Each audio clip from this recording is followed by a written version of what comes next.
This is National Chess Master Rats at chess.com to continue my video series on the correspondence team match played between my video lessons group and the team CARPE DIEM. This was played on board 14. Our man is DK64 against Igor Kochurgin.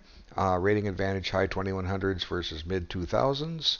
And we have two games. Let's have a look at them. This one's pretty interesting. We'll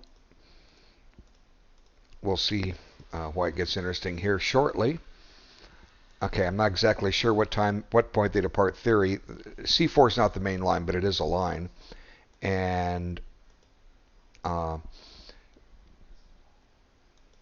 going to start getting into the interesting stuff here real quick. And G4, to me, seems pretty risky because it's opening up the black king side. The white king side. And I think white's going to run into some problems because of this.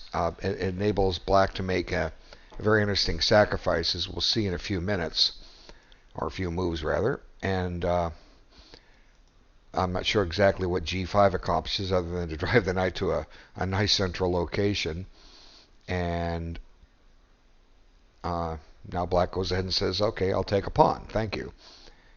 But white has a little combination in mind. And I think it kind of backfires on him because black comes up with a very interesting counter sacrifice of his own. He's going here.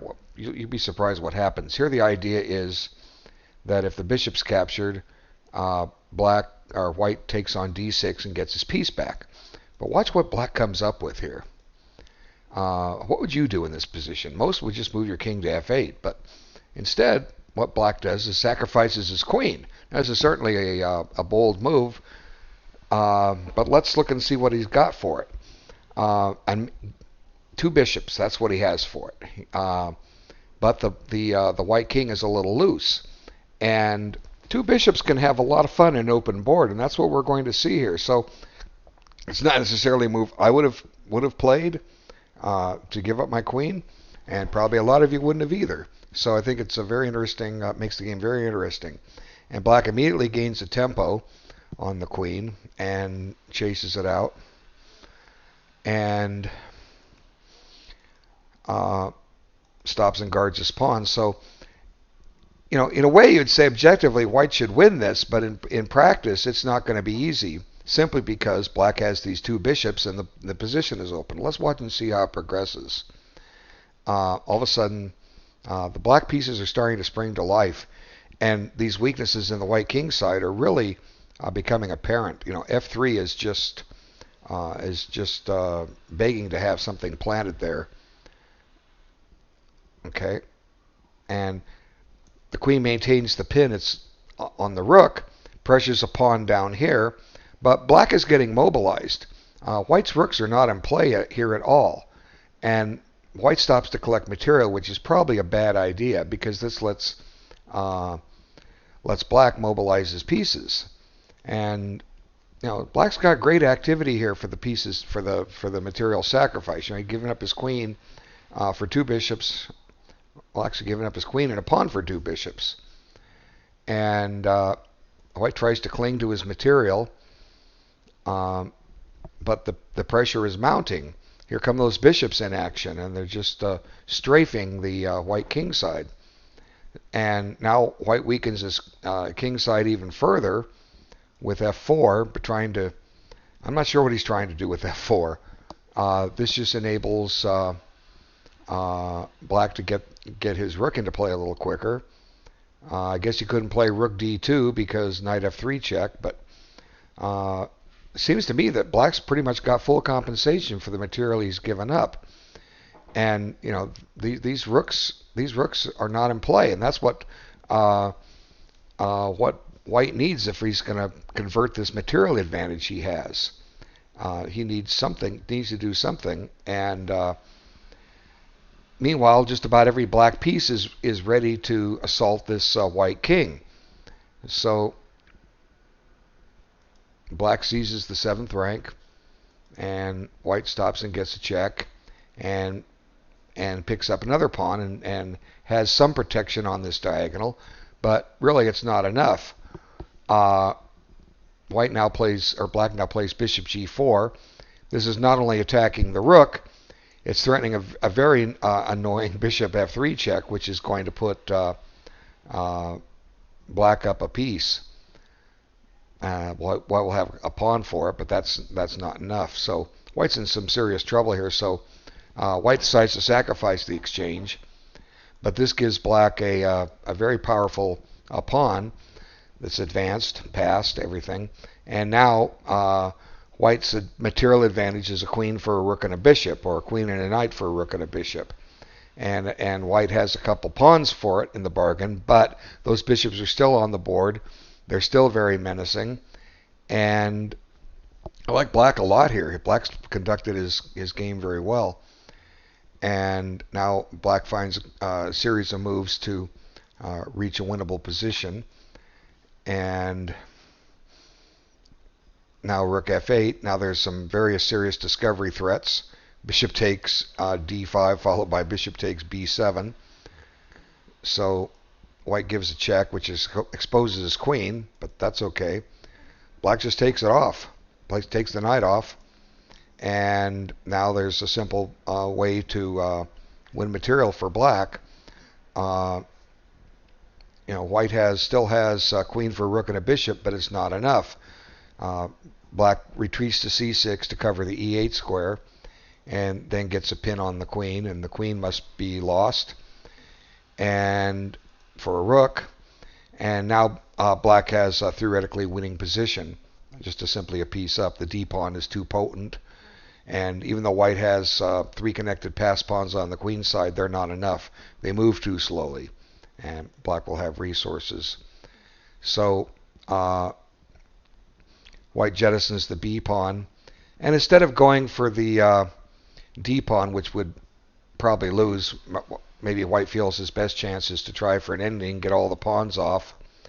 Maybe he thinks if he can get that d pawn, he's got good drawing chances, but black correctly evaluates that he can start advancing his kingside pawns while white is collecting that d pawn.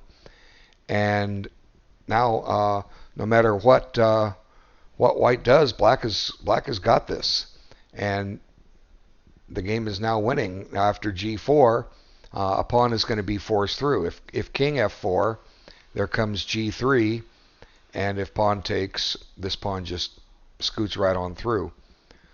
So the bishop is neutralizing these 2 pawns rather nicely.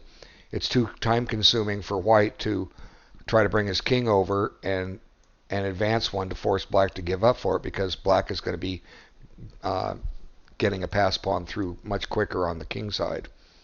So he tries king d4, and here white's hoping for pawn takes on g3, but he just scoots the pawn by. It's going to queen, and white is lost. So very, very interesting game. Well, very, very well played by DK64. Okay, let's switch to the next game. Load it up. What move will it start it at? We never know until we press OK. Hey, started at the beginning. Okay. This starts out as a Nimzo Indian, but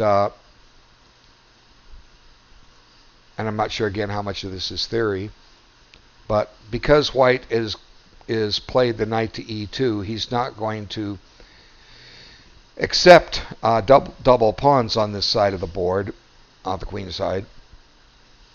So black opts to retreat the bishop to e7. Now this bishop is a little shut in, but the game is about even. But here I think the proper way to take back is with the e pawn. This activates this bishop, and but black chooses to take this way with the knight. And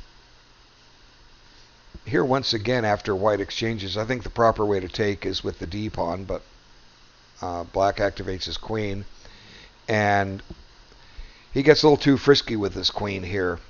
He's trying to create threats. Here he's trying to tie down the bishop to defending this pawn on g2. So white decides, well, I'm going to play against the queen, and this queen's going to get in trouble here real quick. And so White carefully analyzed this. Black didn't. Black got a little careless. Now, Queen G5 was just a little premature. Again, he should have taken on D5 with his pawn, I believe, at both opportunities. And now suddenly, the poor black queen is trapped, or it's going to be trapped. If Queen F5, simply Bishop D3, and it's in trouble. So black jettisons a knight. He gets 2 pawns for it, but this nets white a winnable game, a piece for 2 pawns. And now there's really not much to the game now, but black keeps fighting on. And meanwhile, white's getting a pawn storm ready to go to attack the black king. Where's the counterpart? Black needs to be trying a pawn storm of his own. Even though he's down a piece, it's his only hope. But white's still finding ways to menace that black queen. Here it comes again. And here, black just, I think, concedes defeat by sacrificing on here. He's going down the exchange. He's giving up an exchange. He's going down a rook. White has a rook and 5 pawns. Well, let me rephrase that. A rook and 5 pawns for 7 pawns. Okay, so black has 2 pawns for the rook. It's not enough. But black gets 1 pawn back. But still, a rook and 3 pawns. A rook for 3 pawns is decisive. And the white pawns are, they're not all that strong. Black has a pawn majority on each side, but it's just a matter of time before that rook will do its damage. That extra rook will do its damage. And black does start succeeding in getting some pawns off the board. And I think he even manages to win 1 back, but it's just not enough. Attrition is taking him down here.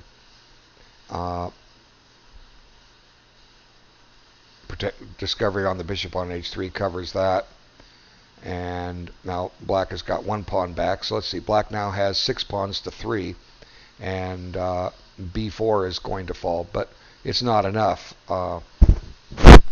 Black is just in trouble here. He's down a whole rook. And now the threat. There's threats. This knight d7 check, winning the bishop. And if let's see, knight d7 check, king g8 would win the bishop. But you can't double up on the file because of the pawn. Let's see. Well, then the king would be able to take this knight. Let's see. What's black? Black needs to try to get rid of this h-pawn. That's what black needs to do. But he can't directly attack it. He clearly can't take the knight. That allows an immediate checkmate. Maybe rook b5, but then white can check on d7 and bring the knight back here. Let's see. Let's look at that for a second. What's white going to do? Check. Now you have to come to e8. Now you're stepping into a pin. Knight e5. The idea is to play knight c6 next. That would be very annoying. King f8 to get out of the pin. And there's a cute move here. Watch this. Rook check. Bishop here. Knight check. King here. And checkmate. Okay. So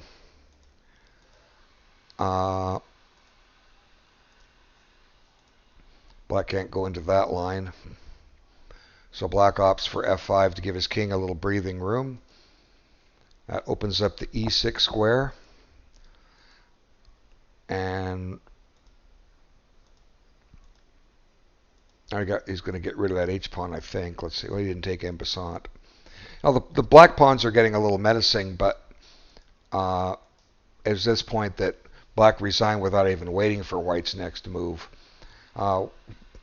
The pawns are going to be held back. I mean, it's nice he's got him as far as the 5th rank, but white can just start working on these pawns from behind.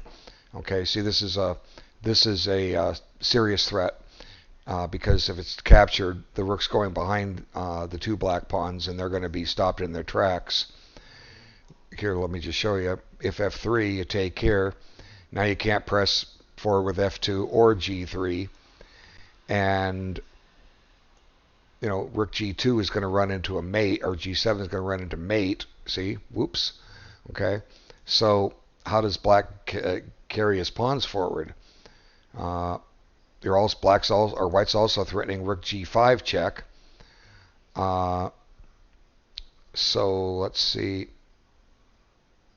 Let's try H6 to take that away.